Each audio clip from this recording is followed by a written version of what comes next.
Interstellar. You watched this movie twice. I sure did. So you redeemed yourself with that really cool double feature, and then a theater near us was showing it again, and we both went together. Yeah. I don't regret what I did. Dude, come on. I had an incredible time. And then so I went an hour away cuz like that was the only theater that was showing it at the time. And then a couple days later our local theater added show times for it. So I was like, "Oh, like we can do that now." So then Carl was able to go with me, and like that's how much I love Interstellar that I watched it. I don't try to overdo movies.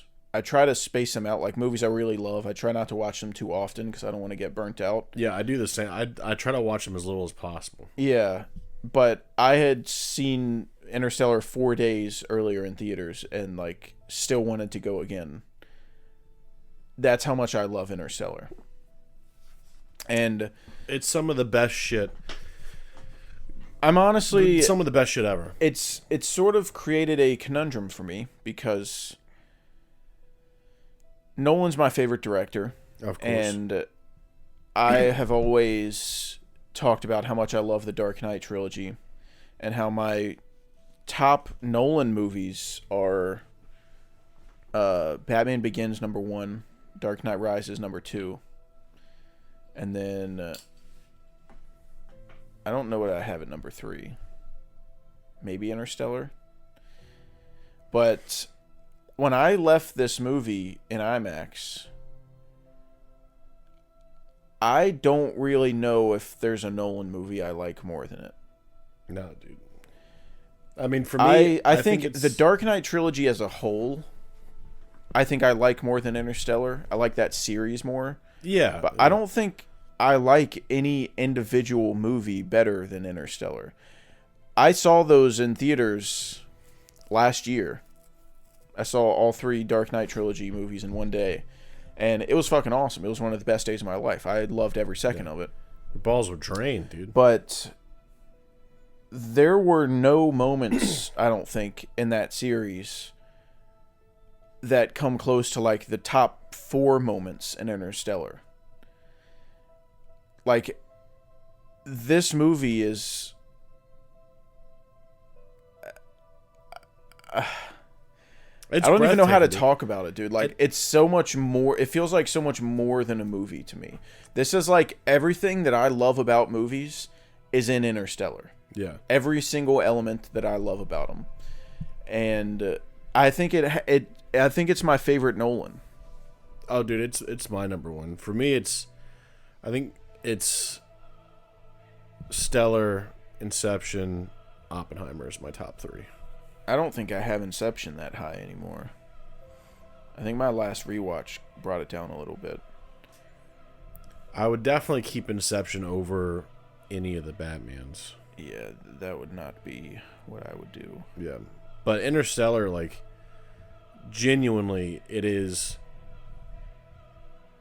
some of the best shit, like, ever made.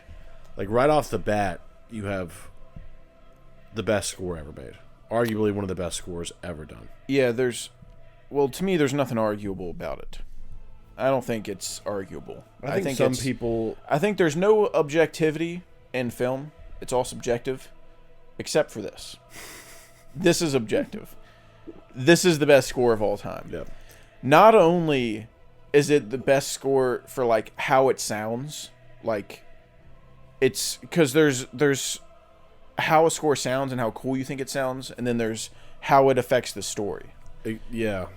And this is the best at both. Yeah. This is the coolest sounding, like most original sounding, just like chill bumps inducing score paired with the score that most impacts the movie. Yeah.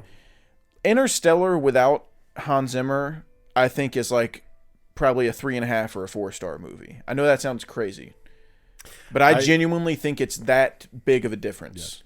Yeah. It is a huge effect on the movie, but I disagree. I think the movie is incredible as is, and what really had me thinking about this, because I feel like we've talked about that before, but there's a lot of silence in Interstellar that I'd never really registered until this viewing of them being in space, and the only thing you hear is them breathing or them talking, and it just quiet. I do think that the score obviously enhances everything it touches. It's the best score ever, in my opinion. I know some people fight for other stuff, but what the fuck ever. But it's so fucking good, dude. It, like, we laughed. I was like, how did we get so lucky? But like, it truly is like, we are so lucky to see something like that.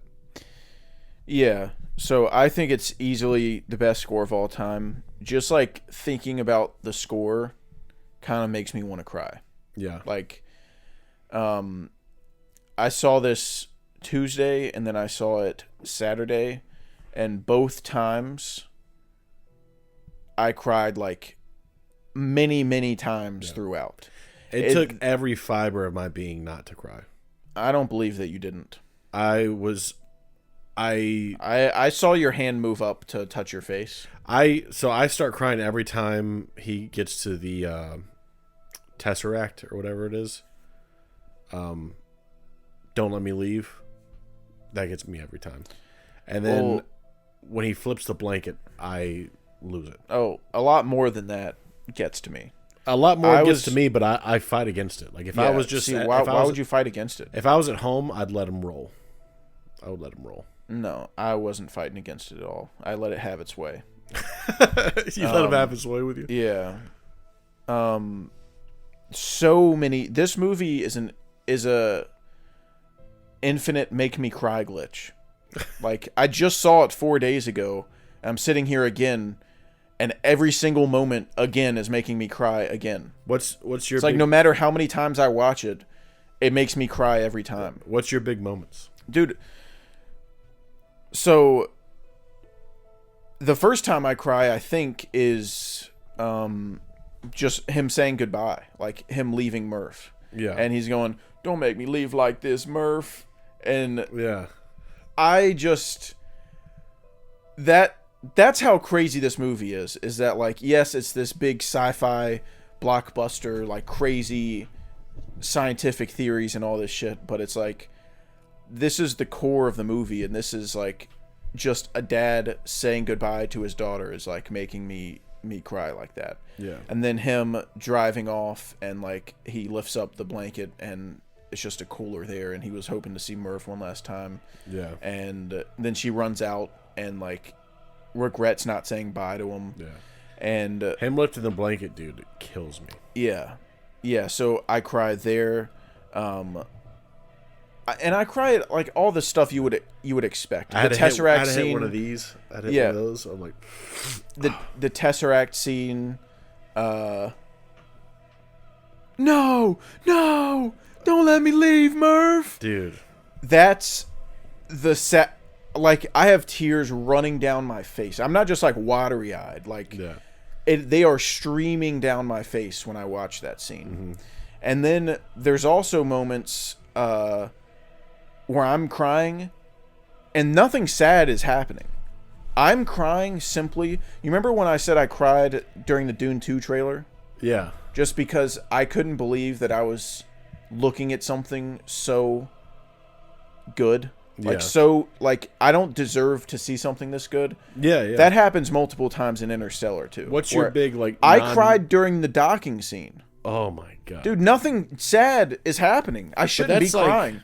But I hear fucking Tars going, Coop, what are you doing? And he goes, docking.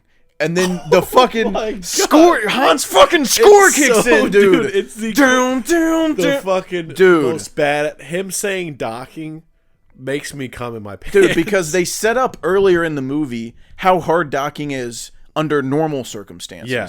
The station is sitting still, and it's like a very complex process. Yeah. And it takes like 5 minutes doing it correctly. Yeah. And then so I think that's genius, by the way, too. They're setting up this big moment at the end of the film, and they're like foreshadowing it earlier in the film, showing you the process and how difficult it is, so you understand how ridiculous the docking scene is when it happens. Yeah. But you hear, let me fucking, oh my god, dude. Dude, I played docking one day.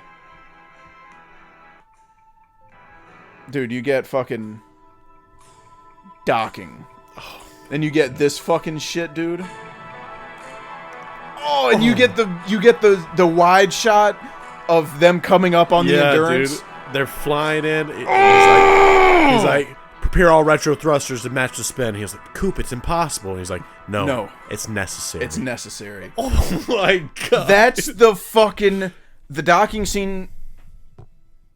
I go back and forth between the docking scene and the Tesseract scene. One of those is the best scene in the history of film. Dude, I am sure about that. I think probably those two scenes are the two best scenes I've ever seen in a movie. Yeah. When he said docking, my pants came undone. my belt loosened up. Holy shit. Remember that scene in SpongeBob where Patrick Hershey just drops out of Patrick's pants? That was me. That's when the docking scene happens. That's what happens to I me. hit him with the thank you for your patronage. No, dude. The docking scene, like, it gave me full body chills. Yeah. And I started crying. Yeah. Like, I was like, I can't believe that I'm seeing this. This movie transcends film for me.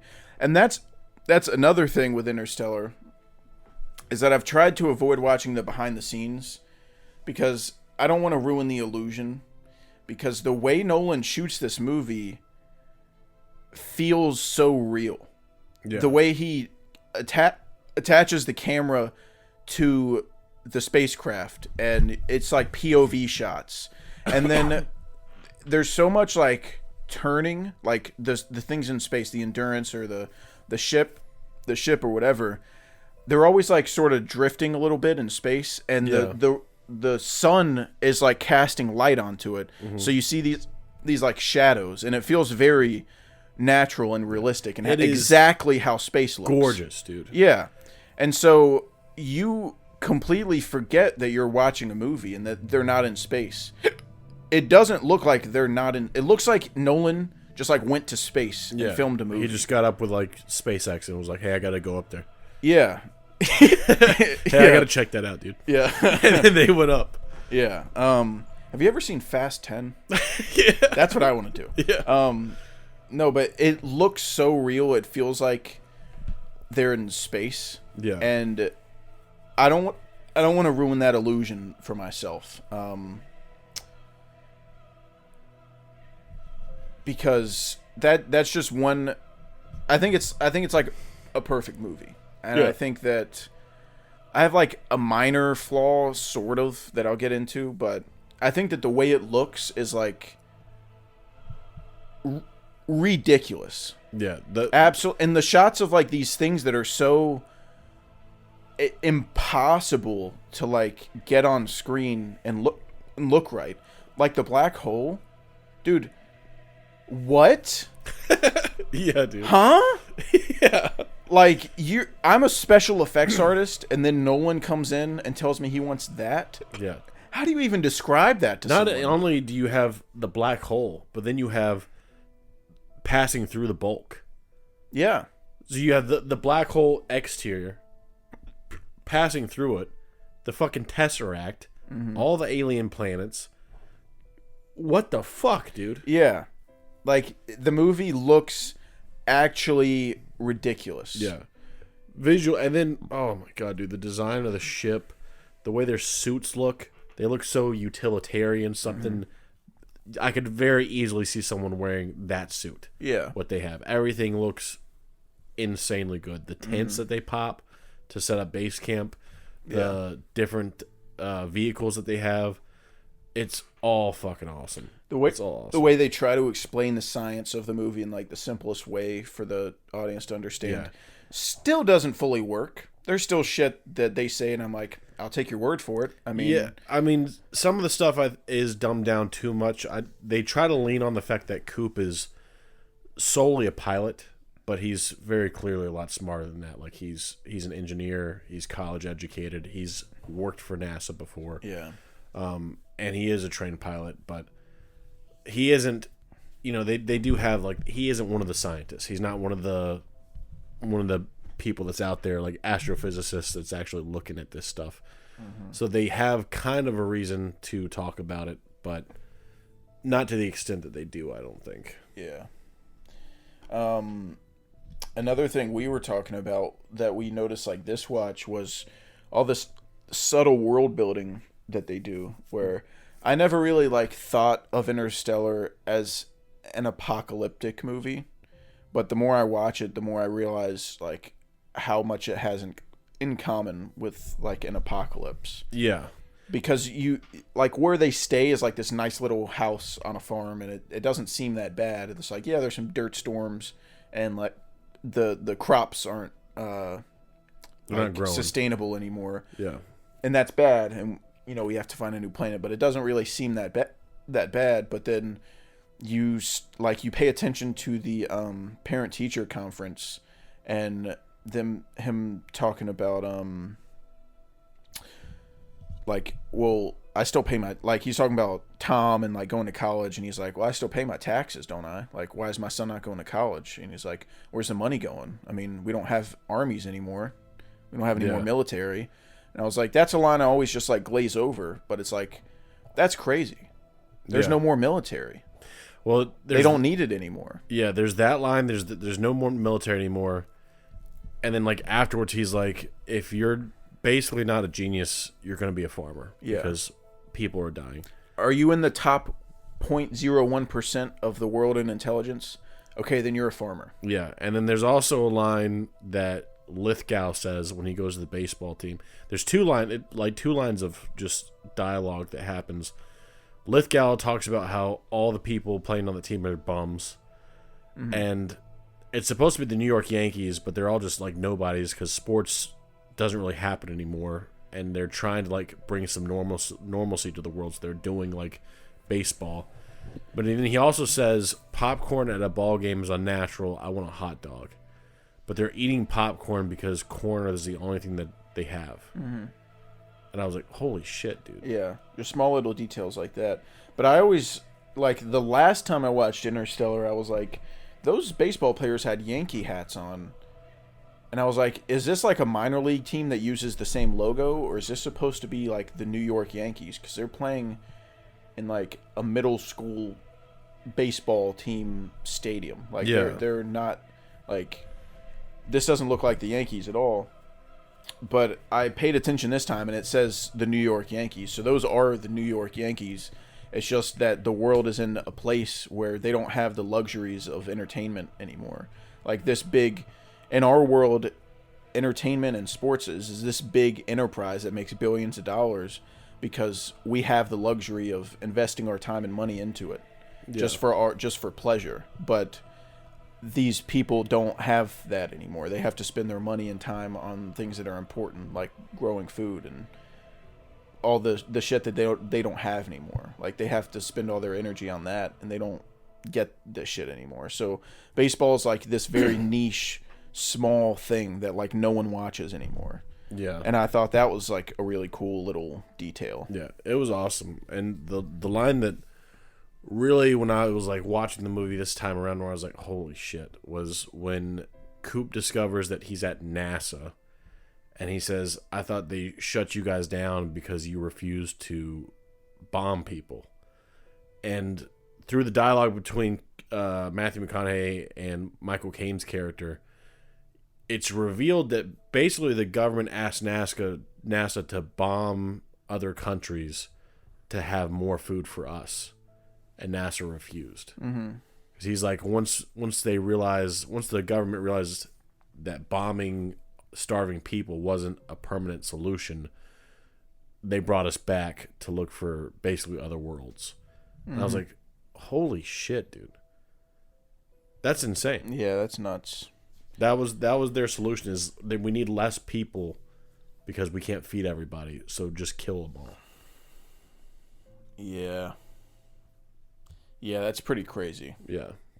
I just had something on my mind I wanted to say.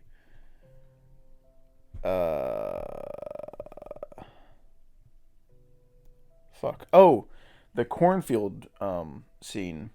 I like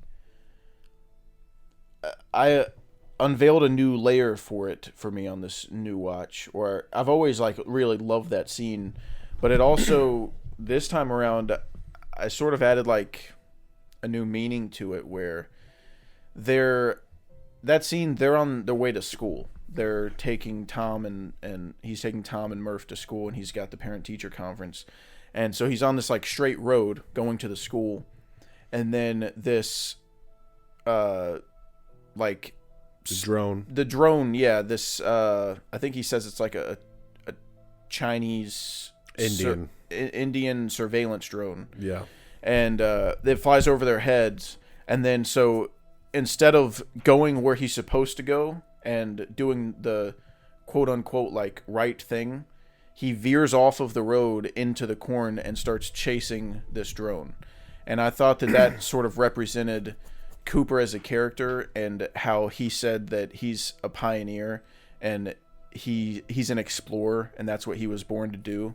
And instead of going the correct route, the straight, like going straight down the road, going to the school where he should be going, he can't help himself, and he has to like veer off into the corn, which doesn't make any sense logically. Like, you're destroying so much corn that could be feeding people and could be making you money. Like, it's a stupid decision pretty much to do that. But like, his curiosity like overtakes all of that, and I feel like it's him following his like passion and his love, where the movie is about love and it's normally about him and his family. Like, his love for his family is what the movie's about. But I feel like that scene also sort of adds another layer of love for Cooper chasing the thing that he loves, like, personally, which is exploring and being a pioneer and creating. He's an engineer, so like that's what, you know, what's the dad's name? Fucking, I don't remember his name, but John Lithgow, he's like, you were good at something, Cooper, and you never got Donald. Yeah, Donald. You never got to do anything with it, and I'm sorry. And that scene just really, like, that new layer just kind of unfolded for me, where he ends up saving the world. Yes, because of his love for Murph and their connection, but also because he went on this mission in the first place. Yeah, sort of, because he thought it was the right thing to do, but also that's what he wanted. Like, that's what he was born to do. That's what he loves, is getting out there and exploring. Yeah.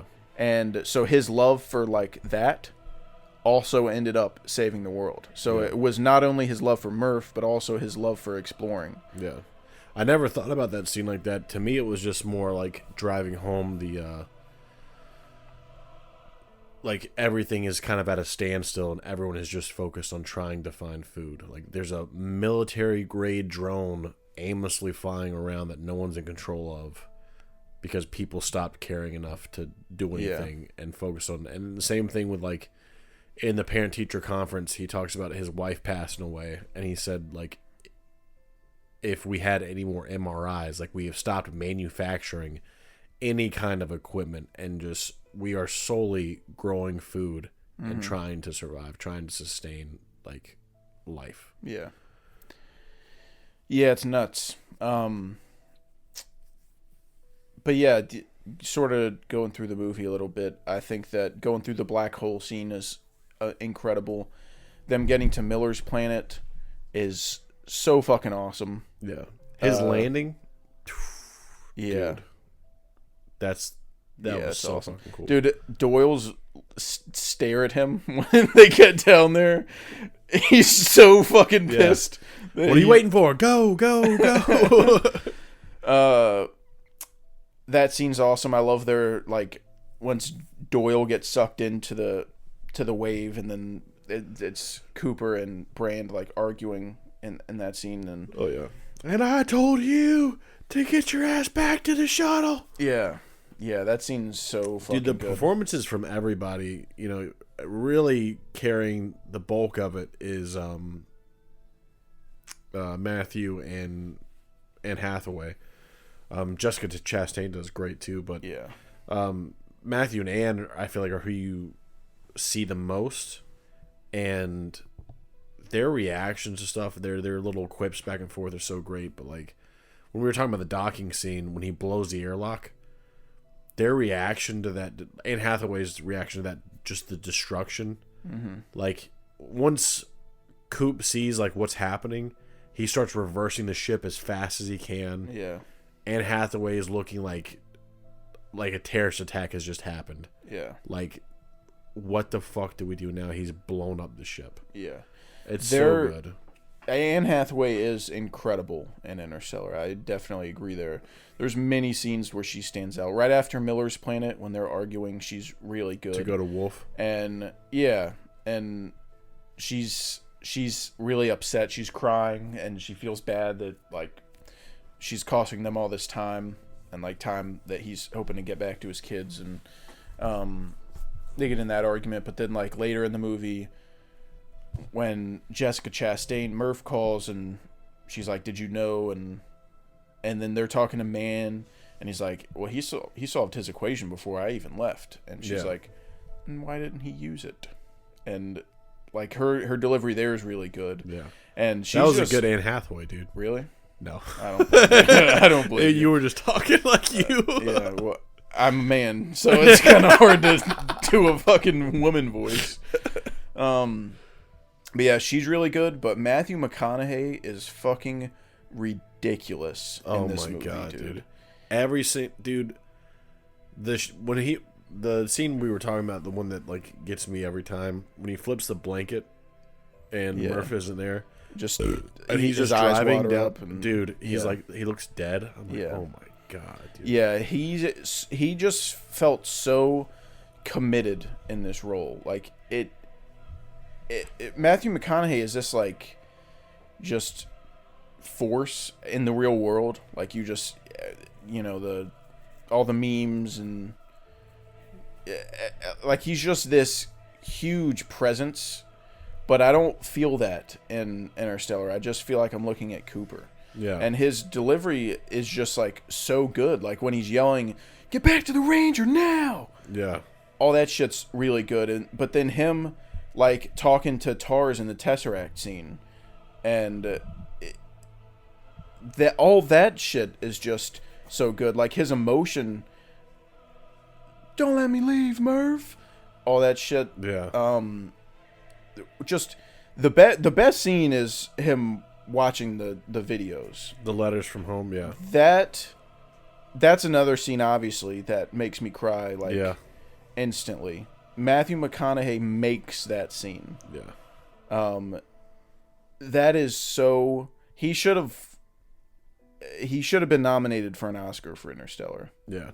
Matthew is such a slept-on actor. That was such a crazy casting too. Like looking back on it, like I know he probably wanted someone pretty big so the movie would sell tickets, but also you need like a farmer. You need someone who can kind of pull off like a country type character. Yeah, I think he also wanted Coop to have like a charm to him. There's a lot of camaraderie between Coop and the crew and the scientists and the robots, Tars and Case. Yeah. Like I think he wanted that, and McConaughey is perfect. He's like the perfect balance of charm, but also feeling like this country guy, but also feels like he could be an engineer and he could be really smart. Yeah. So he definitely was the perfect casting, but probably didn't feel like the perfect casting at the time. Yeah. Probably felt odd, which is how most good castings feel when you do them. Like Rob Pat. Heath Ledger. That was weird at the time, but sometimes you just got to put your faith in people. And he is so fucking good in Interstellar. It's ridiculous. I love his little like quips that he does to people. Just I don't know what it is, but every time he drops Tars off into the black hole, and then he goes, "I'll see you on the other side, Cooper," and he goes, "See you there, Slick." And that shit just makes me so happy. He calls Tars Slick every time. He calls everyone Turbo. He's like, "Slow down, Turbo." Oh, he called Case Turbo. Yeah, and he calls Tars was Slick, but even then he was like asking Tars if Anne Hathaway's Brant, but there's two Brants. But anyway, if she had a relationship with Wolf, and he was like, "I do have a discrepancy setting," and he's like, "But not a poker face, Slick." Yeah. And then like taps him. Yeah. I was like, "Oh my god, dude, you fucking devil." Yeah, and also the comedy's really good. Nolan has a great sense of humor that he never gets credit for. Yeah, that scene that I was talking about, like right before he was whispering to Tars, and he was like, "Why are you whispering? They can't hear you." Yeah, and I was like, shocked by that. Yeah, dude, Nolan's sense of humor is really good. I will stand by that. Every joke, almost like every joke he goes for lands for me. He doesn't try it often. Yeah. He does it sparingly, but when he does it, it really works for me. Yeah. No, he's a funny guy. Yeah. He's got it, dude. He can make it happen. Yeah. But I think I'm gonna take her to that. Yeah. Speaking of the letters from home, though, that scene was amplified to like 11 this go round. I don't know why. I think the scale of obviously he's watching his kids grow up without him, and that's sad. But it was the end when Tom says, "I know these aren't doing anything and I have to let you go. Yeah. So I'm letting you go." That part, seeing his son give up hope and him coming home. Yeah. And accepting the fact that he's never going to see his dad again. That really like hit me hard. Yeah. Because I always, when I watch this movie, I don't have kids, obviously, so I can't watch it too much from Cooper's perspective. I watch it a lot from the kid's perspective, thinking about like my dad and how much, like how close I was to my parents when I was a kid. Yeah. Obviously, I'm still close with my parents, but I was like a lot more, like I couldn't fathom one of my parents like leaving like Cooper had to. Yeah. And like I was clinging to their side like my whole life. Yeah. And that's why him leaving scene like right at the beginning makes me cry. It's just like me thinking about being in that situation and like one of my parents having to leave and like not knowing when they're coming back. Yeah.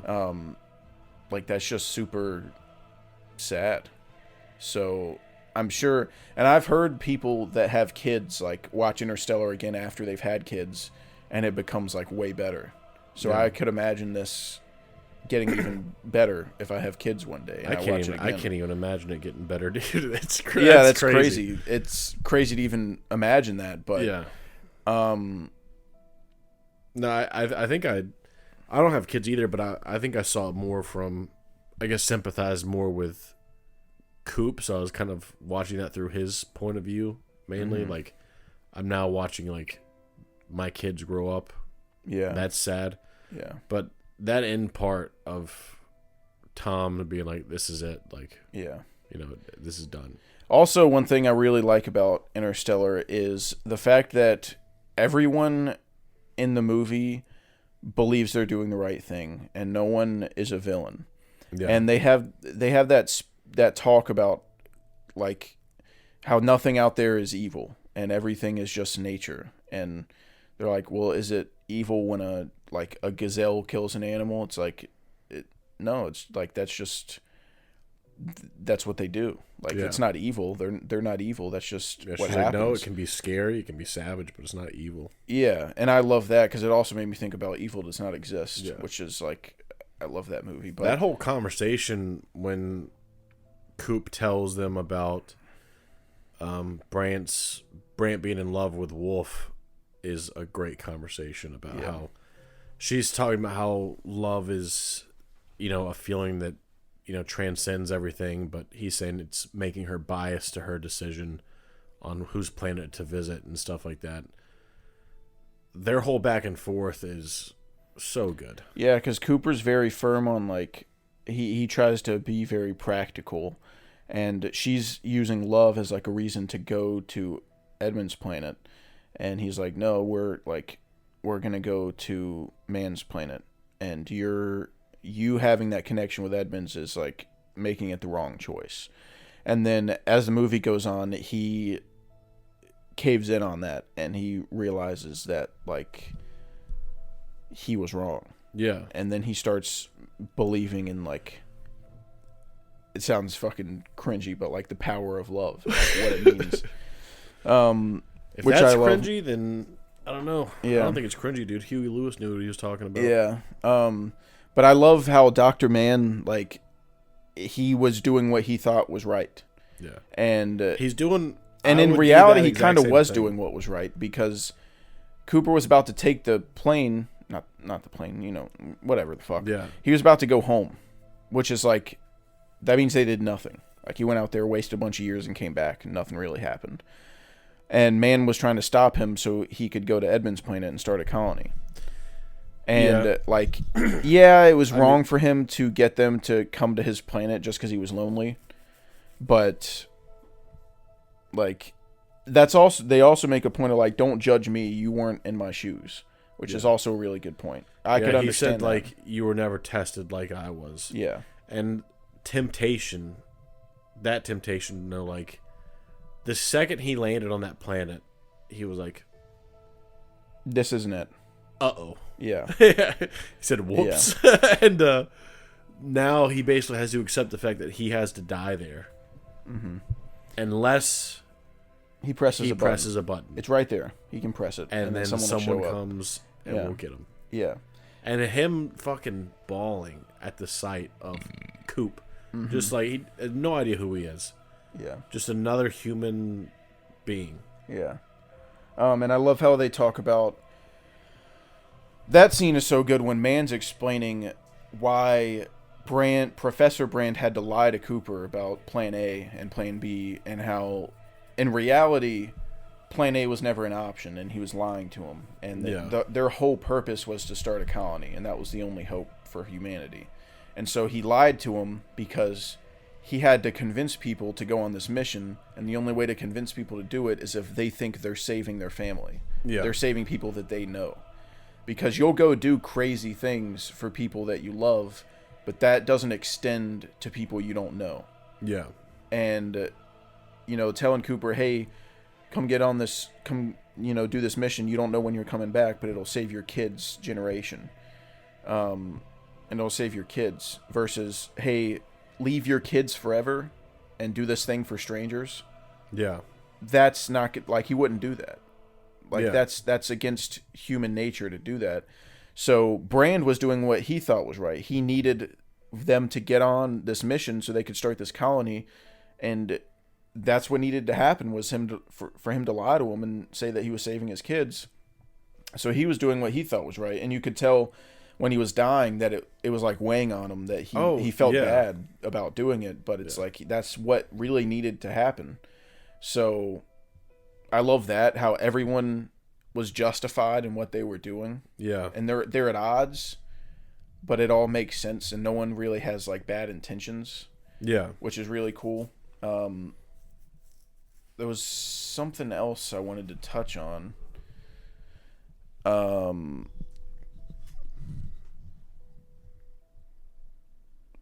what was it?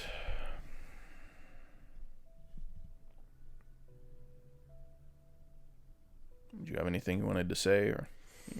I've got a couple things to kind of play off of the lie. The hospital scene when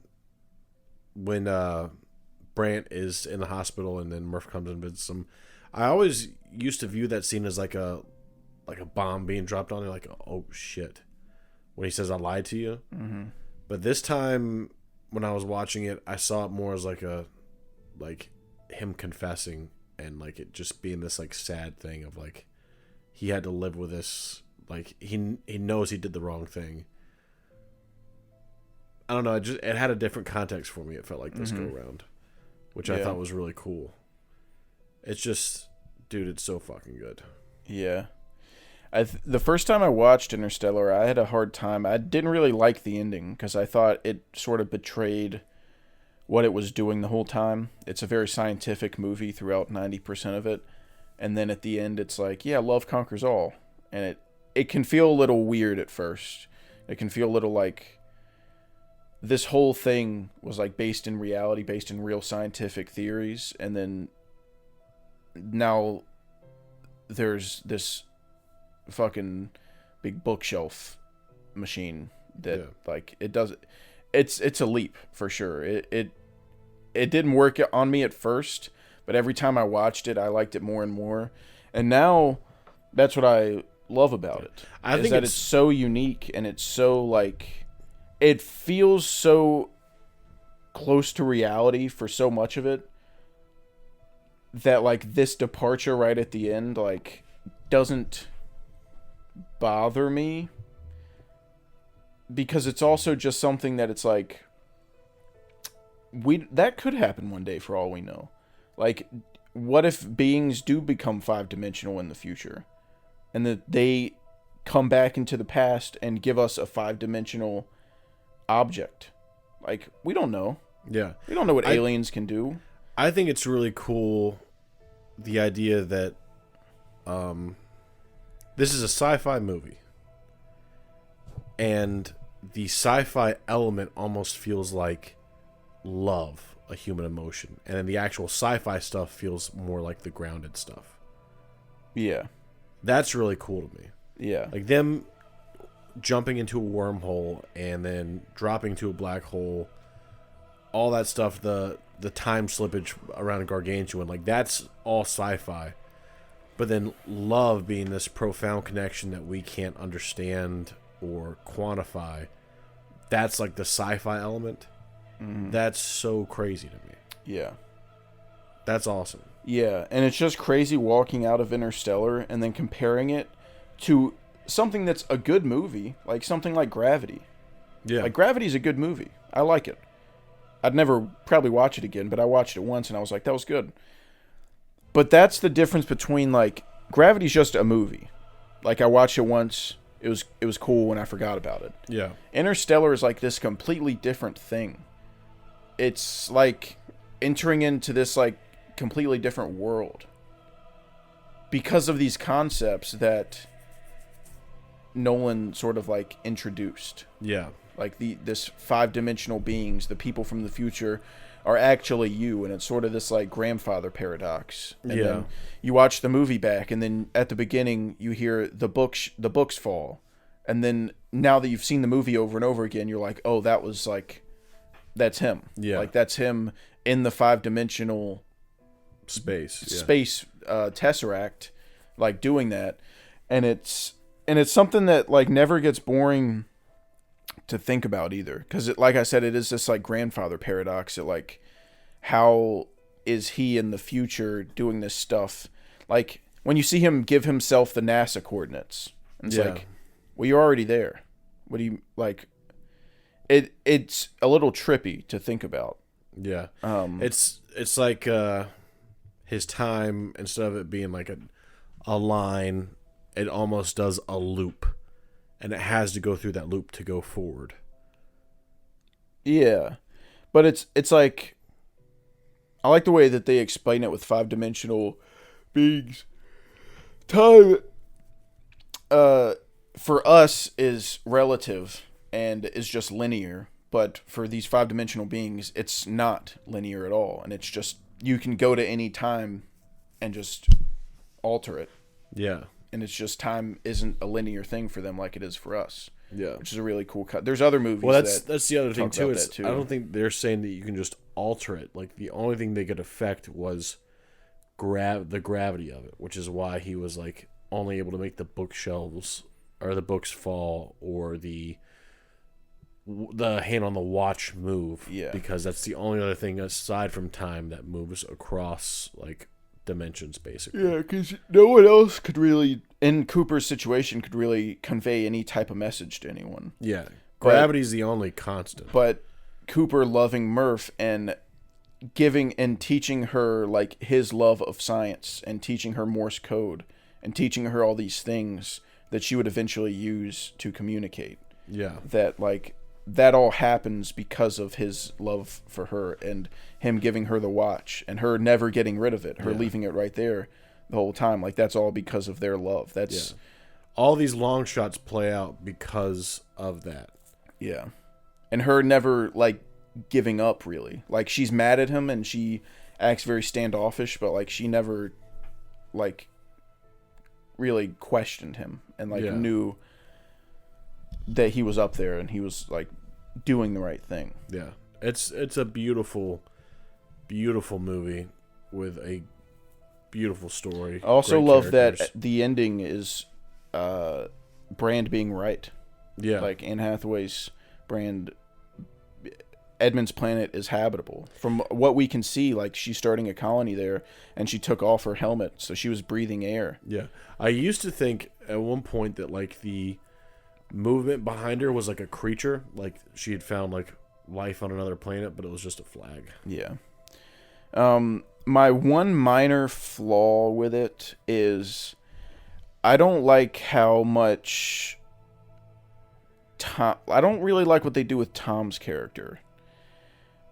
They sort of vilify him a little bit, which I think is the reason is probably to show like what happened to this family once Cooper left, once like the person who was like like that was showing them love left, like what it does to people. Mm-hmm. And I understand that, but I don't love it. But also, even beside the fact that they sort of like vilify him and make him not super likable later in the movie, the fact that Cooper comes back and doesn't even ask about him. Like he's on Cooper Station, he wakes up and he only asks about Murph. He doesn't ask about Tom at all. It's like, damn. Like, and that would have been a really easy fix too. He could have said, where's my kids? Are they still alive? And they could have said, Tom died 5 years ago, but Murph's still here. Yeah. It would have been really easy to fix that. Because I get the focus is on Murph, and I like that. I think that's a good choice, focusing on Murph. But him not even, like, the whole movie being about him getting back to his kids, and then he gets, like, he wakes up on Cooper Station. He doesn't even ask about Tom. Like, it's weird. Yeah, no, that part is weird, but I actually viewed Tom with under a different lens this go around, and I don't really think of him as, I don't see him as a villain at all. I sympathize a lot with his character because he's had so much taken from him at this point. Like, you know, he's tasked with running the farm, kind of filling in his father's footsteps. And then, you know, there's his tapes where seems somewhat like happy. Like he's met this girl, they've had a kid, and then his kid dies. And then his tone kind of changes. And then Donald dies. Mm-hmm. And that's when he just says, I'm going to let you go. And essentially in his head, his dad dies. So now he's had both of his people like helping raise him die. His mom's dead. His son is dead. His Murph is consumed with, you know, her work at NASA. You know, he's all alone. Now he's running this farm and he's watching it die. And he said, we're going to lose like another third this year. And he's like, but I'll work this guy's farm to try and make up for it. Like he's watching everything crumble and he's not an idiot. Yeah. He knows the world's ending, and like him keeping his kids and family there is almost doing kind of what Cooper did when he didn't tell his kids he was leaving to go save the world. Like he's just letting them live as if everything's okay and not hiding underground. Yeah. Even though he knows like we are all gonna die. Mm-hmm. Cooper not asking about him, I justify in my head as the time difference, because even Murph is like in her 90s when he comes back. I think if I did my math right. Yeah, but I mean, he's only a couple years older than Murph. Well, they were the same age whenever he went into whenever she sent that first message. She was like, "Today's my birthday. You're the same age as when I left." And Coop is supposed to be in his 30s. I can't remember how I came to that conclusion, but I know she was like supposed to be in her 90s. So it would be very unrealistic for him to be. It's already like pushing it with her being alive, but I guess advanced, medicine has helped that. Once they got off the ground, they were able to go back to building medical facilities. But he definitely should have asked, like, where's my kids? I get Plural. that it's unlikely that Tom would be alive if Murph's in her 90s. Like, I want to say they said she was 93 for some reason. Then Tom would be like 99. And yeah, that most people aren't alive when they get to 99, but you'd still ask. Like, yeah, that's what I was still saying. your Like, son, so I justify it in my head of like, yeah, he probably knows he's already dead, but you still ask. yeah. But as far as Tom, like, being an asshole, when you watch him through the tapes and like follow his character, I think it kind of like I don't know. I saw him differently this go around. I mean, it makes sense. Like, I see it more as like a sad thing than anything else. I don't see him as a villain, but yeah, it's almost just this like tragic thing that's going on. Yeah. Yeah, because he's sort of been forced to, like, basically only focus on very real things, like maintaining the farm, raising a family, and having all this fucked up shit happen to him. And then Murph is, in his head, Murph's kind of off in this, like, fantasy land.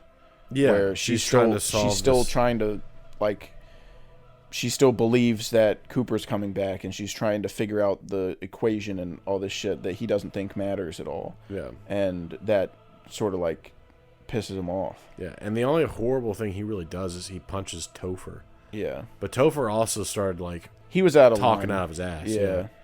Yeah, I mean, he was trying to help, but he was like, now you listen to me. And it's like, you're in his house. Like, you don't say, well, he was like, you have a responsibility that he's like he hasn't been taking care of his family. Yeah. And that's all he's been doing. Yeah. And, like, Topher doesn't know the fucking loss and the hurt that he's experienced. Like, I would have decked him in the fucking face, too. Yeah. Like, the world's ending. I'm trying to keep my family calm. Like, I know everything's dying. I'm watching everything die. Yeah. Going and hiding in a hole with you isn't going to change that. It's just going to prolong the inevitable. Yeah. So he just kind of has this cynical look on the world, and he doesn't have any more hope because everything's been taken from him. Mm-hmm.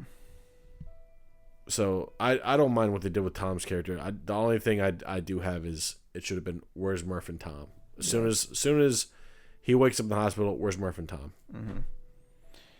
Yeah, that's like the one minor thing I think about that I don't like, but that's like kind of it.